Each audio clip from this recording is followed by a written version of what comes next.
प्राचीन काल की बात है। मगध नाम का एक राज्य था। वह राज्य बहुत ही संपन्न था। राज्य में एक सोनपुर नाम का गांव था, जहां के लोग अपना सारा काम दिन में किया करते थे, लेकिन रात होते ही सारे लोग अपने घर के अंदर चले जाते थे। कोई भी रात के समय अपने घरों से बाहर नहीं निकलता था। उनके ऐसे करने का कारण उनके अंदर का खौफ था, जिसके कारण वह बाहर आने की हिम्मत नहीं जुटा पाते थे। उसका कारण था अंगुलीमाल। वह बहुत ही खतरनाक डाकू था। वह मगध के जंगल में रहता था। जो भी राहगीर उस जंगल के रास्ते से जाता था, वह उन लोगों को लूटकर मार देता था। वह लोगों के बीच डर बनाए रखने के लिए मारे हुए व्यक्ति की उंगलियां काटकर उसकी माला बनाकर पहन लेता था, जिस कारण उसे अंगुलीमाल कहते थे। एक दिन गौतम बुद्ध मगध से गुजर रहे थे। वहाँ के लोगों ने उन्हें देख उनका खूब आदर सत्कार किया। बुद्ध ने वहाँ के लोगों को चिंतित महसूस किया और लोगों को इस तरह देख लोगों से पूछा। परेशान देखकर गौतम बुद्ध ने उन सबको पूछा, आप सब इतने डरे हुए क्यों हो?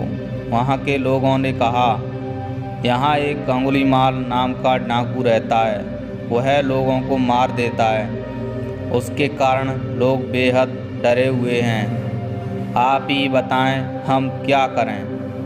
ये सुन बुद्ध ने मन ही मन तय किया कि उन्हें जंगल में जरूर जाना चाहिए, और वह जंगल की तरफ जाने को तैयार हो गए। लोगों ने उन्हें काफ़ी रोका, क्योंकि वहाँ जाना खतरे से खाली नहीं था। लेकिन बुद्ध अपने शांत स्वभाव से जंगल की तरफ चल पड़े। तभी उन्हें पीछे से एक आवाज़ सुनाई दी, रुक जा, कहाँ जा रहा है? बुद्ध ने आवाज़ सुनकर उसे जानकर अनदेखा कर दिया। उसने फिर जोर से आवाज़ लगाई, मैं कहता हूँ ठहर जा। बुद्ध इस बार रुक गए और पीछे मुड़कर देखा। एक काला सा खूंखार व्यक्ति वहाँ खड़ा है। लंबा चौड़ा उसका शरीर, लंबे लंबे बाल और एकदम काला रंग, बड़े बड़े नाखून, लाल लाल आँखें और हाथ में तलवार लिए बुद्ध को घूर रहा था। उसके गले में उंगलियों की माला लटक रही थी। वह बेहद भयानक लग रहा था। उसे देख बुद्ध ने एकदम विनम्रता से कहा, मैं तो रुक गया, तुम कब रुकोगे? तुम अपनी यह हिंसा कब बंद करोगे? जिस अंगुलीमाल को देख सब लोग डर के मारे कांपने लगे थे, बुद्ध उसके सामने एकदम आराम से खड़े थे। अंगुलीमाल ने पूछा, हे सन्यासी, तुम्हें डर नहीं लगता? देखो मैंने कितने लोगों को मारकर उनकी उंगलियां पहन रखी हैं। बुद्ध ने कहा, कैसा डर? डर तो उससे लगता है जो सच में ताकतवर होता है। अंगुलीमाल जोर जोर से हंसा और बोला, हे सन्यासी, तुम्हें क्या लगता है मैं ताकतवर नहीं हूँ? मैं एक बार में 10-10 लोगों के सिर काट सकता हूँ। बुद्ध ने कहा, मैं नहीं मानता कि तुम सबसे शक्तिशाली हो। यह सुनकर अंगुलीमाल जोर से हंसने लगा और बोला, अच्छा, अगर ऐसी बात है तो तुम ही बताओ कि मैं ऐसा क्या कर जिससे तुम मानोगे।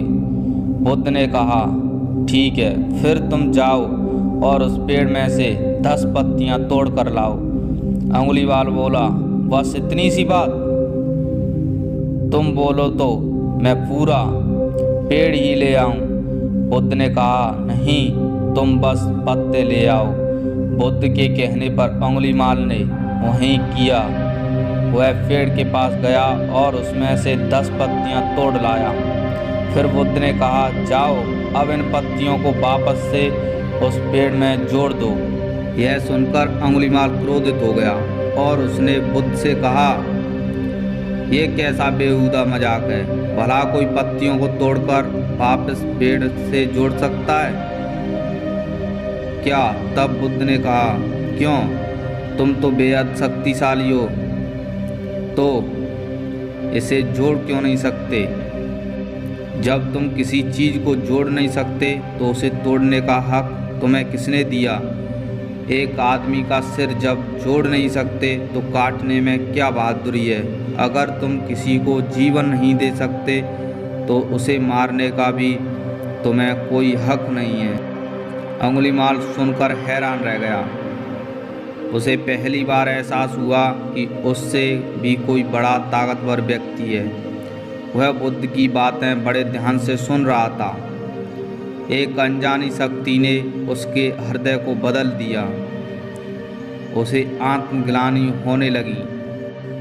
वह बुद्ध के चरणों में गिर गया और उनसे माफ़ी मांगने लगा। वह बोला, हे बुद्ध, आप मुझे अपने शरण में ले लीजिए। उसके बाद बुद्ध ने अंगुलीमाल को अपने शरण में ले लिया और उसे अपना एक शिष्य बना लिया।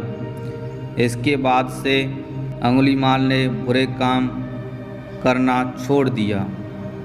अतः हमारी लाइफ में भी कुछ ऐसे ही इंसान समस्या होती है जिसे देख हमें लगता है वह कभी बदल नहीं सकते। हम उनसे डर कर दूर भागने लगते हैं। हमें लगता है कि हम उनका सामना नहीं कर सकते क्योंकि हमें ऐसा लगने लगता है कि इसका कोई हल नहीं है, पर ऐसा नहीं होता।